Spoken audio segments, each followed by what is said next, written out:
کچھ مسلمان اپنے فوت شدگان کی طرف سے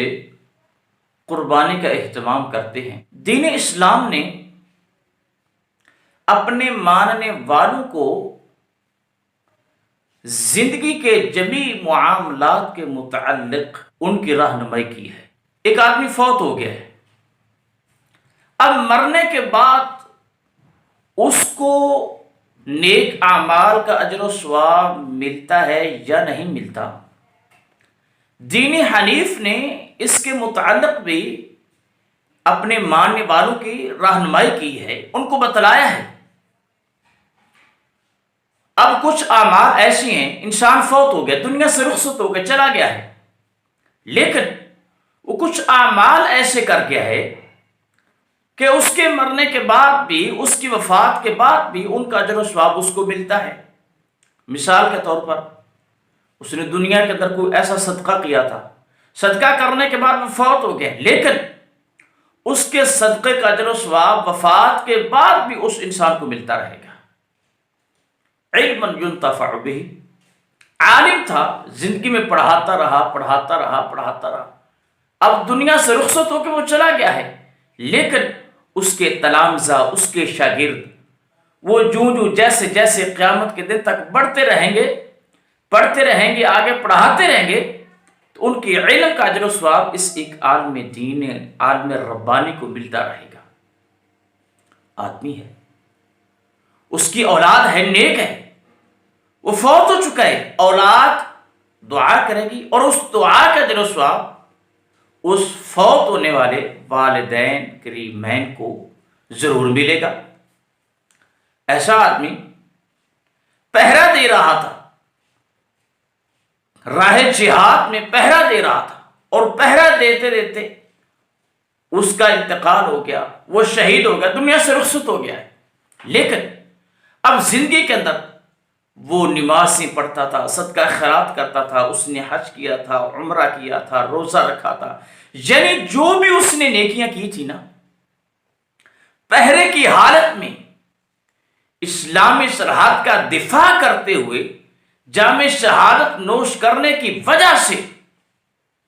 وہ زندگی میں جو نیکی کرتا تھا، قیامت تک ان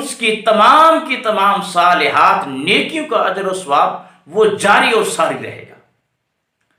آدمی فوت ہو گیا ہے، اب اس کے پیچھے اہل اسلام ہیں، اہل ایمان، وہ اس کے لیے بخشش کی دعا کریں گے، تو اہل اسلام کی دعا، اس کا اجر و ثواب اس مرنے والے کو ضرور ملے گا۔ آدمی فوت ہو گیا ہے، اس کی طرف سے حج کیا جا سکتا ہے، اس کی طرف سے عمرہ کیا جا سکتا ہے، اور اولاد اپنے والدین کی طرف سے صدقہ کر سکتی ہے، وہ صدقہ کرے گی تو اس کا اجر و ثواب بھی اس کے والدین کو ملے گا۔ اس تمام کی تمام تفصیل کا لب لباب یہ ہے کہ مرنے کے بعد جن اعمال کا اجر و ثواب انسان کو ملتا ہے، دین اسلام نے ان تمام کے تمام اعمال کی وضاحت کر دی ہے۔ اب آدمی فوت ہو گیا، اس کی وفات کے بعد اولاد والدین کی طرف سے قربانی کرے اور اس قربانی کا اجر و ثواب ان کے فوت شدہ والدین کو ملے، یہ کہیں بھی نہیں لکھا ہوا۔ اگر یہ اتنا اہم ترین معاملہ تھا تو جیسے ایصال ثواب کی دوسری شکلیں، دوسری صورتیں دین اسلام نے بیان کرتی ہیں، اس صورت کو بھی بیان کرنا چاہیے تھا، لیکن یقین جانیں آپ نبی مکرم علیہ السلام کے فرامین عالیہ اس کو پڑھیں، اس کا مطالعہ کریں، اور حضرات صحابہ کرام رضوان اللہ علیہم اجمعین ان کی سیرت کو پڑھیں، آپ کو کہیں بھی نہیں ملے گا کہ ایسا آدمی فوت ہو جائے اور اس کی وفات کے بعد اس کے گھر والے، اس کی اولاد قربانی کریں تو قربانی کا اجر و ثواب اس فوت شدہ میت کو ملے گا۔ دین اسلام کے اندر یہ موجود نہیں ہے۔ اس کا مطلب یہ ہے کہ ہمیں ایک ایسا عمل جس کا وجود ہمارے دین کے اندر موجود نہیں ہے، اس عمل کو کرنے سے اجتناب اور احتراز کرنا چاہیے۔ دیکھیں پیارے پیغمبر علیہ الصلوۃ والسلام، آپ کی زوجہ محترمہ سیدہ خدیجۃ الکبریٰ رضی اللہ تعالی عنہ، ان کی وفات رسالت مآب علیہ الصلوۃ والسلام کی حیات مبارکہ میں ہوئی۔ پیارے پیغمبر علیہ الصلوۃ والسلام کے بنی بیٹے شہزادے طیب طاہر عبداللہ،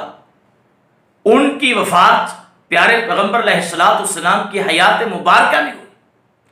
پیارے پیغمبر علیہ الصلوۃ والسلام کی بنات، آپ کی بیٹیاں سیدہ زینب رضی اللہ تعالی عنہ، سیدہ رقیہ رضی اللہ تعالی عنہ، سیدہ ام کلثوم رضی اللہ تعالی عنہ، یہ تمام کے تمام پیارے حبیب علیہ الصلوۃ والسلام کے قریبی رشتہ دار جو دنیا سے انتقال کر کے رخصت ہو گئے۔ یقین جانیں آپ پورے کا پورا ذخیرہ حدیث پڑھ ڈالیں، آپ کو کہیں بھی نہیں ملے گا کہ رسالت مآب علیہ الصلوۃ والسلام نے اپنے ان قریبی رشتہ داروں کی طرف سے قربانی کی ہو۔ اور یاد رکھیں، صرف نبی مکرم علیہ الصلوۃ والسلام نے فوت شدگان کی طرف سے قربانی نہیں کی، بلکہ آپ کے اصحاب انہوں نے بھی یہ عمل نہیں کیا۔ نبی مکرم علیہ الصلوۃ والسلام کا عمل نہ کرنا، صحابہ کرام رضوان اللہ علیہم اجمعین ان کا فوت شدگان کی طرف سے قربانی نہ کرنا، یہ اس بات کی واضح ترین دلیل ہے کہ فوت شدگان کی طرف سے قربانی کرنا شرعاً درست نہیں ہے۔ بعض لوگ ایک معروف روایت کا حوالہ دیتے ہیں، جی نبی مکرم علیہ الصلوۃ والسلام کی وفات کے بعد حیدر کرار سیدنا علی المرتضیٰ رضی اللہ تعالی عنہ وہ آپ کی طرف سے قربانی کیا کرتے تھے۔ بھائی جان، یہ ضعیف روایت ہے، یعنی سند کے اعتبار سے، صحت کے اعتبار سے، صحت کے اعتبار سے یہ پایا ثبوت کو پہنچتی نہیں ہے۔ تو آپ بے بنیاد بات سے دین کا مسئلہ اخذ کرنا چاہتے ہیں، یہ ٹھیک نہیں ہے۔ اور بعض وہ بھی علماء ہیں جو صحیح مسلم کی ایک روایت ہے اس سے استدلال کرتے ہیں کہ نبی مکرم علیہ الصلوۃ والسلام جب قربانی کرتے تو یہ دعا پڑھا کرتے تھے، اللہم تقبل من محمد وآل محمد ومن امت محمد صلی اللہ علیہ وآلہ وسلم۔ اللہ محمد علیہ الصلوۃ والسلام، آل محمد علیہ السلام اور محمد علیہ السلام کی امت کی طرف سے جو قربانی کی گئی ہے اس قربانی کو درجہ قبولیت عطا فرما دے۔ اس حدیث کا مفہوم سمجھنے میں غلطی لگی ہے۔ وہ کہتے ہیں جی دیکھو نبی مکرم علیہ السلام ذبح کے وقت یہ دعا پڑھتے تھے، تو بھائی یہ بھی دعا ہے، اس کا یہ مطلب نہیں ہے کہ پیارے حبیب علیہ السلام اپنی آل میں سے جو لوگ فوت ہو گئے ہیں یا اپنی امت میں سے جو لوگ فوت ہو گئے ہیں ان کی طرف سے قربانی کر رہے ہیں، نہیں، یہ اس کا معنی نہیں ہے،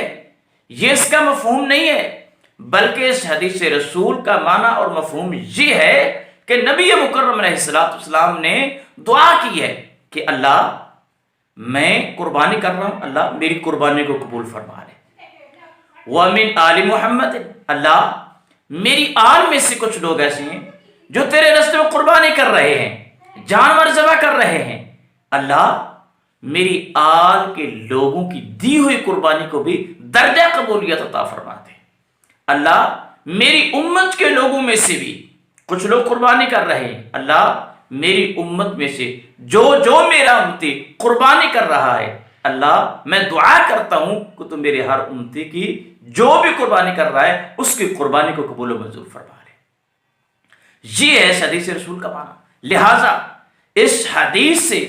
فوت شدگان کی قربانی پر استدلال کرنا یہ درست نہیں۔